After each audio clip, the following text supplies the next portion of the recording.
Jim, throughout the quarterfinals of the Cup, how are you feeling after that?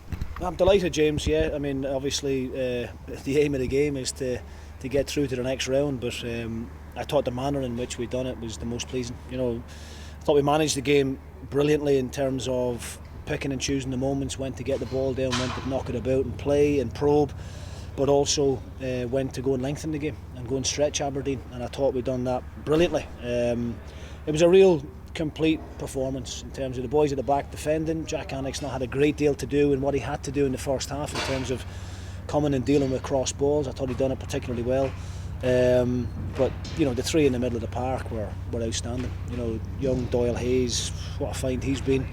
McGrath and McPherson, obviously before the game were disappointed to lose Ethan to suspension, and you are concerned whether Cammy can come in and do that side of the game, because we know what Cammy can give us technically going forward, but we asked a lot of him on the defensive side of things, getting close to people, pressing, and I thought he'd done it brilliantly. So it's great for me as a manager when you lose key players like Shaughnessy, Mason, Erdogan, that you can replace him with some real good quality as well, and it doesn't affect the team all that much. So we're delighted. You mentioned the manner of the performance there. How pleased were you with the quick start we made and to score so early on? Yeah, I mean, I thought we came flying out of the blocks, to be honest, and really penned Aberdeen back, and that was pretty much how the whole 45 minutes panned out, really. Apart from a couple of set plays here and there and a couple of wide free kicks, I can't remember them creating a great deal. The goal against was really disappointing because they got a really lucky break in terms of, I think the ball just nicks off of Jamie McGrath and then it hits off of Cosgrove's chest and it falls perfectly to Niall McGinn. Give McGinn credit for making that forward run, but he's not going to miss from there. He's an international quality player, and we were gutted, and I was really angry, if I'm being honest, at half time, because it was a game I felt we should have been 2 or 3-0 up in and cruising, and we find ourselves level pegging. So we just asked the players to go and give a similar performance in the second 45, and I thought they'd done that. Ilkay back in the team and on the score sheet as well. Your son will be pleased. Yes, wee James will be absolutely delighted, because he's been disappointed that Ilkay hasn't been as involved as what he would like, but I thought he was brilliant today, and that's his first game in a long time, his first start.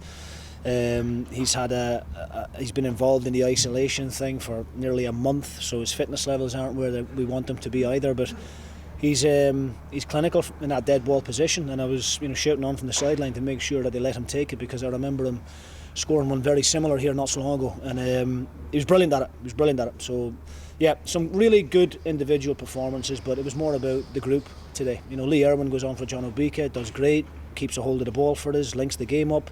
Junior went on, had a terrific impact as well, and was involved in the goal. So a really good night for everybody, and hopefully the fans at home watching that enjoyed what they saw. It's not been the easiest couple of months for us. Do you feel that things are starting to come together now, and even the winner that we got tonight, a wee bit of luck finally going our way? Yeah, listen, I hope so, because God knows we've had our fair share of horrendous luck along the way, so people say it evens itself out over the course of the season, and hopefully that's the case.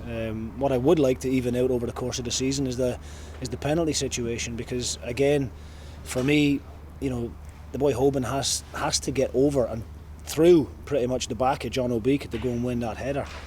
I think 9 times out of 10 that gets given as a penalty, so things like that don't seem to go our way, but hopefully that will even itself out in the future as well, because I think we're the only team in the Premier League that hasn't had one yet this season. But I'm glad that didn't have an impact on the result, and for us to get the goal so late on was brilliant as well, because it just Aberdeen had really no time left on the clock to do anything. What's it feeling like in the dressing room after the game, and what did you say to the boys at full time? Listen, the guys are buzzing, as you would imagine.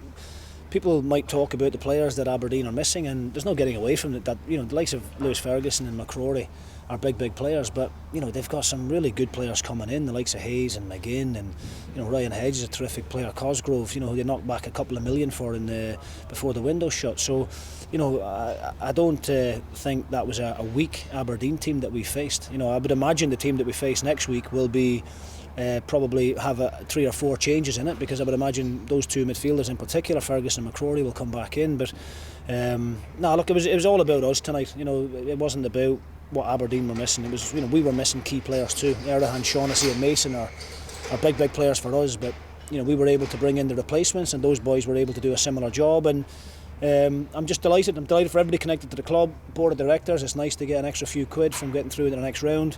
The players, obviously, for me, thoroughly deserve it because of the way they work every day, and obviously the supporters at home. It's a difficult time for everybody, so hopefully that gives the people of Paisley and all of our supporters all over the world a little bit of a lift. Just a wee word, I know he wasn't involved tonight, but Ethan Reilly signed his new deal. How pleased were you to get over the line? Yeah, I think it's a great bit of business from the club, to be honest, and it's something that we've been working on for a little while now. Ethan shows the qualities that he's got playing in his natural position. I know he burst on the scene 2 or 3 years ago in a kind of a left wing back role, but for me, he's not going to be in that position in the future. He's a central midfielder, and he can play a number of those positions. He can play a little bit further forward, or he's very good at playing that holding role and reading the game really well. So, people rave about the likes of Ferguson and McCrory and Alan Campbell at Motherwell, who, in my opinion, are really good players. But I think you've got to start talking about Ethan Reilly now in that same mould, if you like. And Ethan's still a couple of years younger than those 3 players I mentioned. So the future's bright for Ethan. Fantastic bit of business from us to get him tied up, and if he continues to play and reach the performances that he's done up to now, then he'll have a fantastic future in the game, I've got no doubt. Jim, well done again tonight. Thanks, Jamesy boy.